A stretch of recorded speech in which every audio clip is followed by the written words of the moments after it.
Well, hosts Morocco have promised this will be a summit of action where countries will be pushed into specific steps to curb global warming. We've heard this before, of course. So what's different this time around?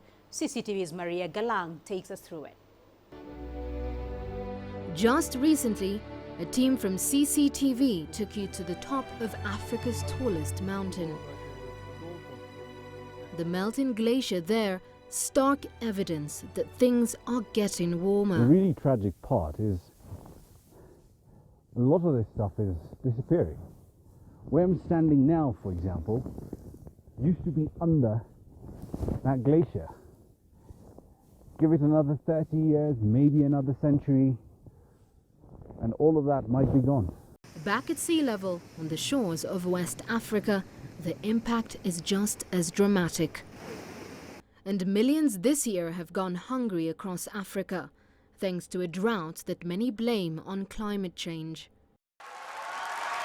The previous COP summit in Paris came up with what many see as a historical deal: to limit emissions of CO2, to limit the rise in global temperatures to 2 degrees, and to provide billions to help developing countries adapt. The Paris Agreement came into force on 4th November, but effectively it was a done deal when China and the US signed up at the G20 meeting in Hangzhou in September. The amendments and decisions are adopted.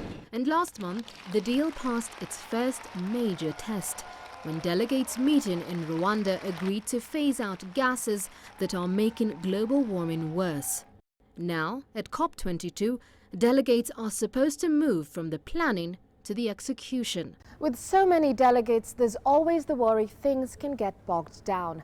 But COP's organizers say they're willing to pick up the pace set in Paris. Maria Galang, CCTV, Marrakesh, Morocco.